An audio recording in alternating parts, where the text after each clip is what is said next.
Welcome to God with George Ortega and Joshua Bond. This is episode number 3.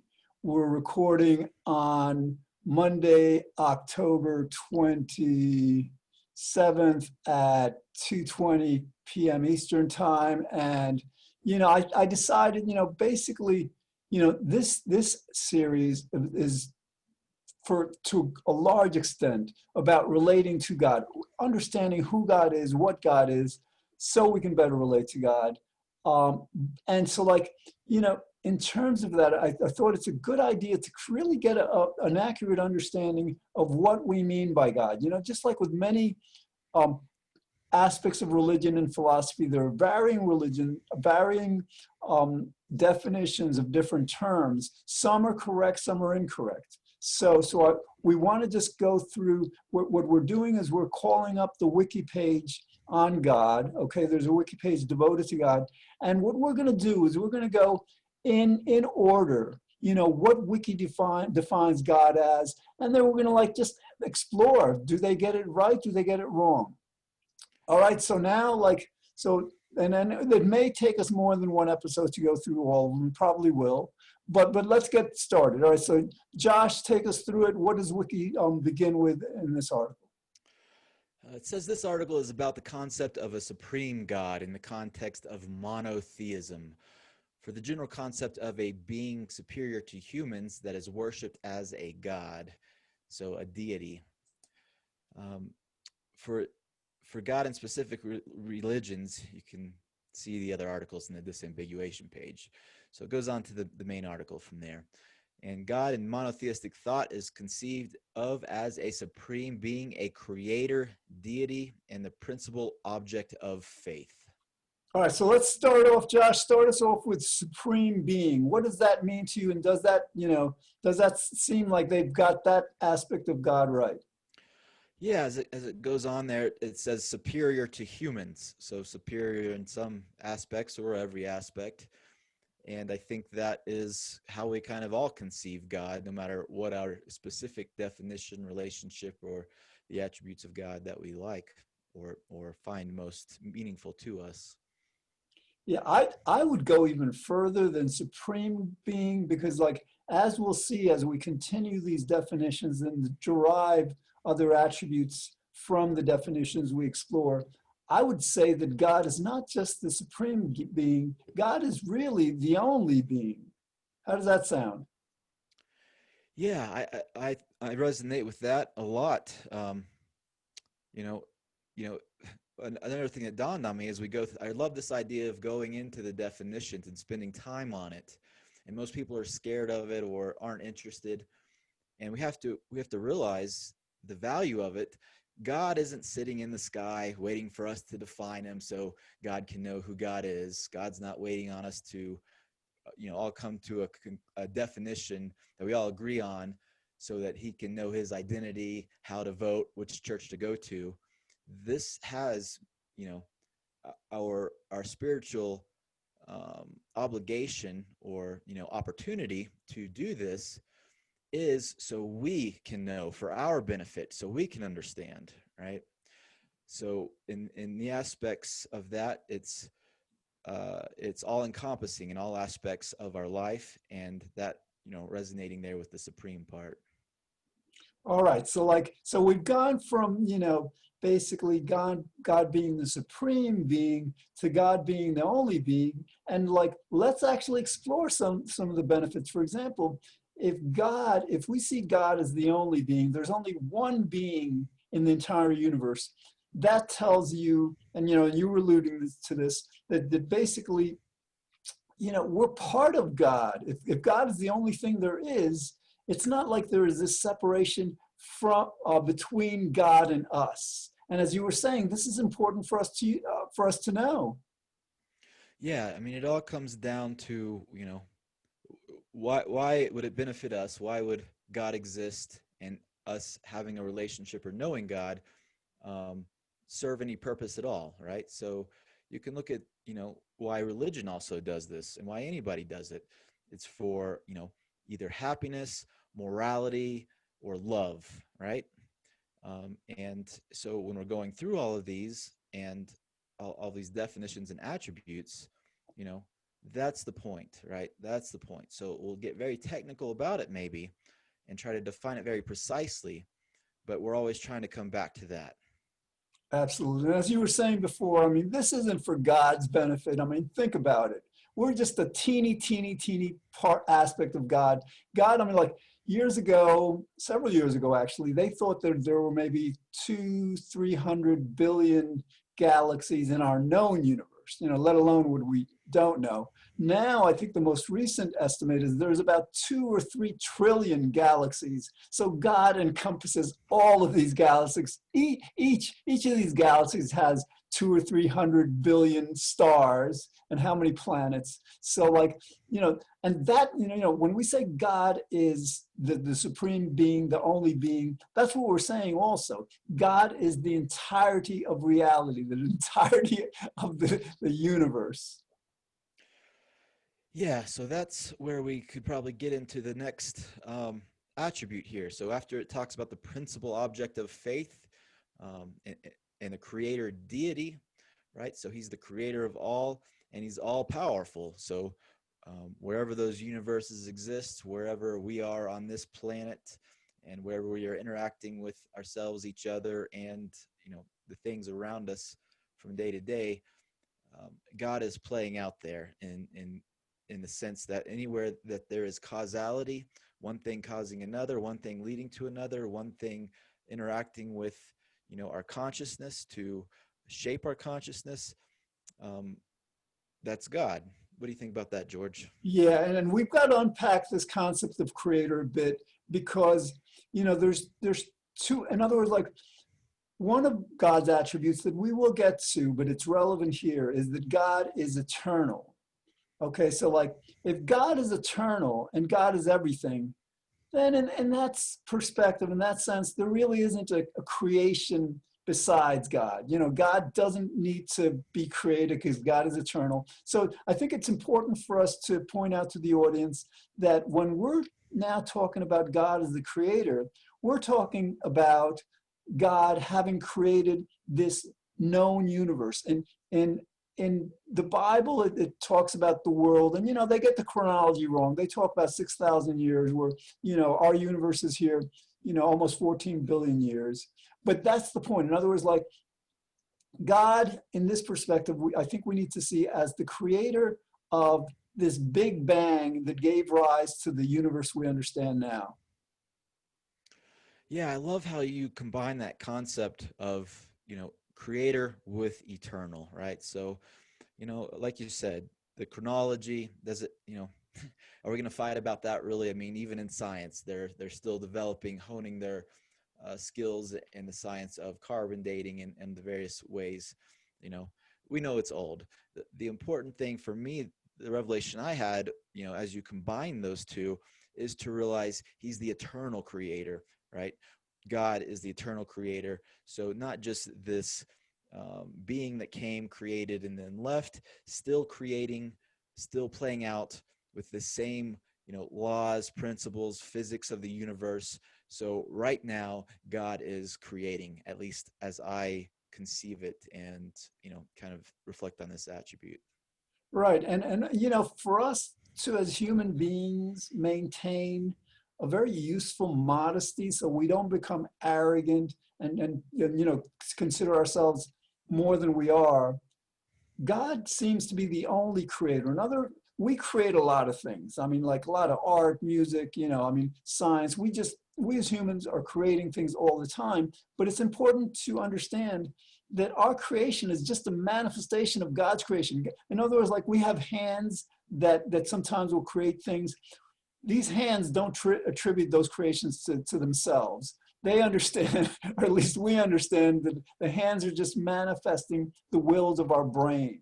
So in that same way, whenever we human beings create anything, the grandest thing that we can possibly think of, we're always expressing and manifesting God's will and creating through, basically expressing God's creativity. Yeah, that really makes sense, and almost seems to be kind of the spiritual calling of this current era we're in, this generation, because technology and innovation is changing so fast that we can see it in our own lifetimes, like the generations before us never saw. They used the same tools, they had the same techniques for agriculture or, getting around, transportation for dozens, even hundreds of years. But now we're creating so fast, and we can very clearly see that the current product we buy, the current car we have, is only possible because there was a previous one and a previous one and a previous one. And so the creator of that car, the creator of that movie or that music is building on the creation that came before. And if you keep tracking that back, you get all the way back to prehistoric man trying to invent the wheel, trying to learn how to sing and chant and have fun with that. And you get further back and further back, and you get to the beginning of creation, the beginning of time, and you can see, and it really does kind of humble the ego, like you're saying, I think. And Josh, I think what you're raising about, the accelerating rate of creation is so important. It's so amazing. In other words, like over the last, let's say, 100 years of human civilization, probably more happened, more knowledge was obtained, more things happened, more change than in the entirety of our species, being humans, being Homo sapiens, just the human species. And I would guess that within the last 10 or 20 years, more has happened, more progress, more change, accelerating change than within the last 100 years. And so this is important. Like in traditional religions, they talk about, the end times, the times of, and they have different descriptions, revelations and all. But I think we're in that time. This is an amazing time. Ray Kurzweil talks about the rate of accelerating return, how things are just getting faster and faster, our knowledge, our development. And this kind of like may herald just like we may be at the cusp of a brand new age that I think will hopefully, and what I believe optimistically is going to be much more amazing and much more wonderful than previous times. Yeah, George. I mean, that's really unbelievable when you really sit and contemplate on it. So all of these technologies we've developed, whether it be for in medicine especially, but also for fun, entertainment, transportation, engineering, solving problems, distributing food and goods and products. We're at a point where we have to reintegrate this with spirituality and really integrate this with our concept of God and how we view God and how we view our relationship to God, because otherwise, some of those worst prophecies of some religions may end up coming true a lot sooner, right? If we don't integrate this ultimately powerful technology, right? So, and it's happening, and the audience may not be aware, but a lot of religions are starting to embrace this and understand it. Of course, a lot of church services and worshiping of God have now integrated, electronic instruments and loudspeakers and microphones and Zoom and different things, so we take that for granted, but that is a serious advancement in our ability to have spiritual practice, have spiritual technology, worship God, and be connected while we're doing it. Yeah, and you're talking about, religions have talked about revelations about these dire warnings and all. I want to see if I can share a screen, because like basically we've got climate change as a dire warning, but we have others. No, I can't see it here. But I'll share a screen eventually that shows, like, for example, with this pandemic. I mean, in the first millennia, the first 1,000 years, I think there were 8 epidemics, right? And over the last 10 years, there have been more than 8 epidemics. So like what used to take 1,000 years to happen is now happening within 10 years. So like not only is our technology, the creation of new technology, the creation of new knowledge rapidly, accelerating, also these warnings from God, if we want to be free of future pandemics, we need to listen. We need to acknowledge that God exists, and God, is requiring from us certain behavior, certain kinds of virtue. And this is to a great extent what this series is about. All right, so Josh, we've gone through the creation. What's the next attribute we want to consider? Okay, so it again was that omni all powerful. So omnipotent. Is God omnipotent? Is he all powerful? And what does that mean Well, wait a in minute. All right. oh, which one Uh, you uh, want to um, yeah, no, like how about like just like back up just a minute, because like the principal object of faith, because like when we talk about Sure. faith, we want to try to explain that like faith is very important, but I think we're evolving beyond faith. So like when you read the principal object of and this is also related to like polytheism. So how accurate is Wiki's description, and what can we say about that? Yeah, maybe faith, again, it comes down to semantics and all, and means something different to all of us, but maybe we need to look at that collectively, and maybe our definition might shift a little bit, right? Because, a lot of us have, faith in science now, right? But where does that come from? It's not the traditional notion of faith. We have faith from logically, rationally looking at it and looking at the outcomes and expecting them to be consistent. That's kind of what science is all about. So it really comes down to belief, right? And belief, you know, is empowered by um, logic and rationale, and the traditional notions of faith, and also this new form of faith that were seem to be, you know, evolving with this rapid technological advance um, and understanding of the world in a broader context. And I think you're right. I think to a great extent, it is a matter of semantics. One thing it says, it's the principal object of faith. For example, like with science, we have a lot of faith in science. We have a lot of faith in ourselves and each other. But considering that God is everything, God is science, and we are God, God is everything, then I think it's saying that, like, yes, let's have faith in science, in ourselves, and our culture, our technology, or what we evolve, but let's principally have this understanding of God, this encompassing understanding of God that supersedes our faith in everything else. Like, if we have faith in science, yes, but I think it's more important to have faith in God as science. Just this idea of like, we can't really rely on ourselves to know everything, to be able to do everything. So this is part of our relationship with God. We understand our limitations of our power and knowledge. And so we call upon God. We have faith that God is going to be there for us and with us, and whatever our challenges are.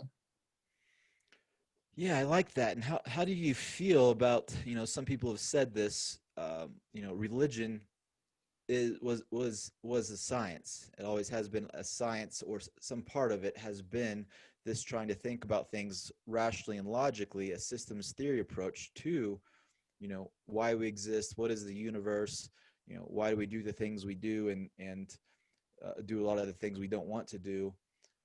So it's really has been this progression of seeking truth and understanding causality, right? And so it really coming down to trying to distill principal objects, principal laws of nature, principal, aspects of reality, and and one thing that our understanding of God, I think, adds or a powerful tool is to understand these principal these principalities, these principal laws and rules and probable outcomes as being God, and almost the same way we worship something that we know is 100% fact true, we would also worship that thing as a God in a sense, not to say that, not to get into adultery, right? Um, but what do you think about all that, George? That's a great point. I think that religion was our first attempt at science. We saw thunder and lightning and hurricanes and fire and all, and we were filled with wonder. What is the, why are these things happening? How are they happening? What can we attribute them to? And I think, yes, I think that to a certain extent, the polytheistic view of reality is accurate. Basically, like, we have the forces of nature, we have gravity. To people, like, when they were developing religion, gravity was a god. The different, again, they saw things as gods. What we describe as causes, they simply defined as gods. And I think where we are now is that sometimes it's useful to maintain that polytheistic kind of perspective.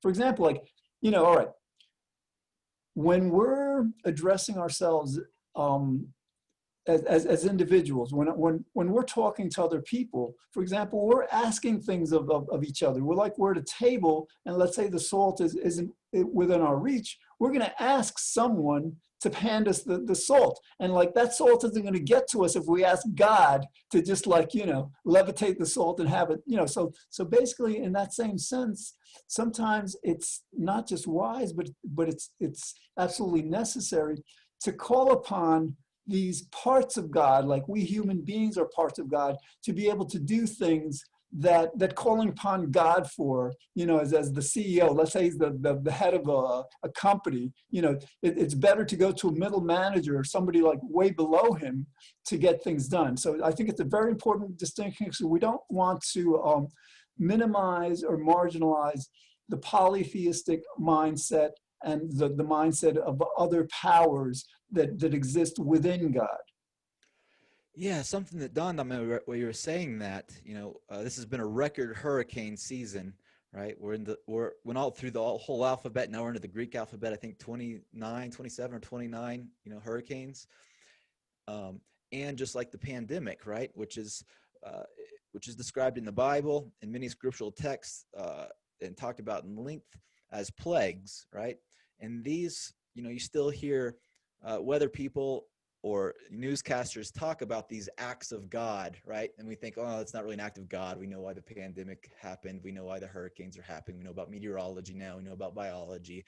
But you have to realize where that saying came from. They really did believe they were acts of God. And we kind of think of that way in that dichotomy, but that's false. They still are acts of God. And the same way that we can, use meteorology and science and biology to understand these acts of God, because if God is everything, or God is the creator, it's synonymous, right? And we can start to integrate it, right? And start to not be so pejorative toward, religion and past ways of thinking about God, but integrate them into our new technologies, our new ways of living, our new ways of understanding the world, and not lose all of the value of being able to really integrate that, psychologically, mentally, logically, rationally, and faith-wise, which, is a much more holistic approach to spirituality. That's a very important point. A lot of people are reductionist scientists. They basically see that we're, like, for example, they see us as just a collection of cells that are comprised of a collection of atoms and then particles, whereas they fail to see the big picture, that yes, it's true, we can compartmentalize everything and then just like divide it into different parts and all, but they fail to see that God is nature.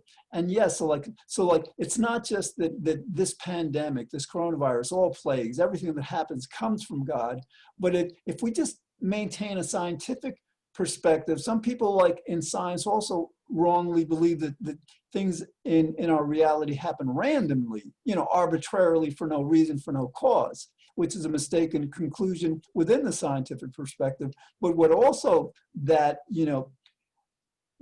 makes it more difficult for us to appreciate and understand is that it's not just that God is causing this pandemic. God is causing this pandemic for moral reasons, to teach us something, probably, to teach us that we're maltreating, billions, tens of billions of animals each year. And that, so yes, it's very important to not disconnect, God and God's morality from these scientific, acts of God that scientists mistakenly, because I think the top scientists understand this, a lot of scientists mistakenly discount as just arbitrary, meaningless events.